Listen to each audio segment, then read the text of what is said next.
RVS Nikhil దర్శకత్వంలో వచ్చిన Brahmanandam cinema ప్రేక్షకులను ఏ మేరకు ఆకట్టుకుంటుందో ఒకసారి చూద్దాం. ఇక కథ విషయానికి వస్తే, నటుడిగా తనను తాను ప్రూవ్ చేసుకోవడానికి తాపత్రయపడుతూ ఉంటాడు బ్రహ్మ ఆనందం అంటే రాజా గౌతమ్. ఉద్యోగం చేసుకుంటూ బ్రహ్మకి అన్ని విధాలుగా సహాయపడుతుంది తార అంటే ప్రియా వడ్లమాని. బ్రహ్మతో తన ప్రేమను కూడా పంచుకుంటుంది. డాక్టర్గా ఉద్యోగం చేస్తూ ఆర్థికంగా బ్రహ్మకి సాయపడుతుంటాడు వెన్నెల కిషోర్. ఒక నటుడిగా నిలబడే ప్రయత్నంలో ఒక మంచి అవకాశం వస్తుంది. కానీ దానికోసం దాదాపు 6 లక్షల వరకు డబ్బులు కావాల్సి ఉంటుంది.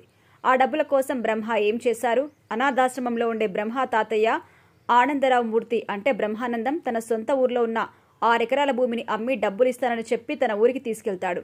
అక్కడ ఊరికి వెళ్లిన తర్వాత ఆనందరావు మూర్తి ఇచ్చిన ట్విస్ట్ ఏంటి, అక్కడ ఎదుర్కొన్న పరిస్థితి ఏంటి అనేది అసలు సినిమా ఉద్దేశం ఏంటి అనేది తెలియాలంటే సినిమా చూడాల్సిందే. ఇక విశ్లేషణ విషయానికి వస్తే, స్వధర్మ ఎంటర్టైన్మెంట్స్ లో రాహుల్ యాదవ్ నిర్మించిన సినిమా అంటేనే ఒక పాజిటివ్ బస్ తో సినిమా ప్రేక్షకుడు థియేటర్లోకి అడుగు పెడతాడు.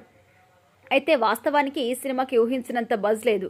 కేవలం రాహుల్ యాదవ్ గొప్ప సినిమాలు నిర్మిస్తాడు అనే ఆలోచనతోనే వెళ్లిన ఆడియన్స్ కూడా ఉంటారు. ఈ సినిమా విషయానికి వస్తే మొదటి 40 నిమిషాలు సాగదీసిన ఫీలింగ్ కలుగుతోంది. ఆ తర్వాత సినిమా పాయింట్ ను రివీల్ చేశారు దర్శకుడు. పాయింట్ వినడానికి కొత్తగా అనిపించినా కూడా ఇది చెప్పడానికి సినిమా చేయాల్సిన అవసరం ఉందా అనే ఫీలింగ్ కూడా కలుగుతోంది.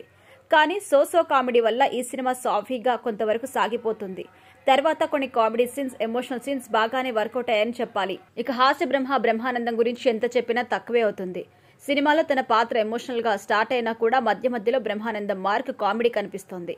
బ్రహ్మానందం తర్వాత తెలుగు ఇండస్ట్రీలోకి ఒక స్థాయిలో కామెడీ పండించగలిగే నటుడు ఎవరైనా ఉన్నారా అంటే ఇప్పుడున్న వాళ్ళల్లో వెన్నెల కిషోర్ పేరు ఖచ్చితంగా మొదట వినిపిస్తుంది. బహుశా దర్శకుడు అందుకే కావచ్చు ఈ సినిమాలో వెన్నెల కిషోర్ పాత్రకి మంచి స్కోప్ ఉండేలా ప్లాన్ చేశారు. బ్రహ్మానందం వెన్నెల కిషోర్ మధ్య వచ్చే కొన్ని సీన్స్ ఫన్నీగా ఉంటాయి. ఈ ఫన్నీ సీన్స్ మధ్య గౌతమ్ తేలిపోయాడు. ఇద్దరు గౌతమ్ని అన్ని సీన్స్లలో డామినేట్ చేశారు. రాజా గౌతమ్ పల్లకిలో పెళ్లి కూతురు సినిమాతో డెబ్యూ ఇచ్చారు. అప్పటి నుంచి ఈయనకి పెద్దగా హిట్స్ లేవు.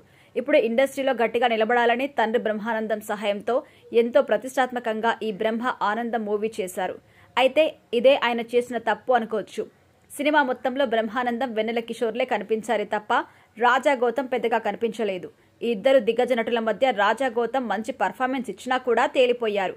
వీళ్ళిద్దరు లేని సీన్స్లలో మాత్రం రాజా గౌతమ్ కనిపించారు. ఇక గౌతమ్ విషయానికి వస్తే కామెడీ టైమింగ్ బాగుంది. అయితే సినిమాలో 2 చోట్ల మాత్రం ఎమోషనల్ సీన్స్ లో తనదైన బెస్ట్ ఇచ్చారు గౌతమ్. ముఖ్యంగా ప్రేక్షకుని సర్ప్రైజ్ చేసిన విషయం ఏంటి అంటే గౌతమ్ డాన్స్. జిత్తు మాస్టర్ కొరియోగ్రఫీని అద్భుతంగా మ్యాచ్ చేశారు. ఆడియన్స్ కి అది కొద్దిపాటి విజువల్ ట్రీట్ అని కూడా చెప్పుకోవచ్చు. ఉన్నంతలో చెల్లిగా నటించిన దివిజ ప్రభాకర్ పర్వాలేదు అనిపించింది. ఇక బాబాయ్ క్యారెక్టర్లో కనిపించిన ప్రభాకర్ తన పరిధిలో బాగానే నటించారు. రాజీవ్ కనకాల, సంపత్, పరిణితమ పాత్రలకి న్యాయం చేశారు. ఈ పాత్రలో యాక్టర్స్ వేసుకున్న కాస్ట్యూమ్స్ చాలా అందంగా ఉన్నాయి. ఈ క్రెడిట్ ఖచ్చితంగా మోనికా యాదవ్ కి దక్కాలి. షాండిలా అందించిన మ్యూజిక్ కూడా చాలా బాగుంది. ఇక ఈ సినిమా ప్లస్ పాయింట్స్ విషయానికి వస్తే బ్రహ్మానందం, వెన్నెల కిషోర్ కొన్ని కామెడీ సీన్స్. మైనస్ పాయింట్స్ విషయానికి వస్తే ఫస్ట్ హాఫ్ లో సాగదీత, ఎడిటింగ్, కొన్ని పాత్రల్ని ఎక్కువ చూపించకపోవడం, కొన్ని సీన్స్ కి జస్టిఫికేషన్ లేకపోవడం, లో ప్రొడక్షన్ వాల్యూస్. ఇక మొత్తంగా చెప్పాలంటే ఈ సినిమా పర్వాలేదు అనుకోవచ్చు.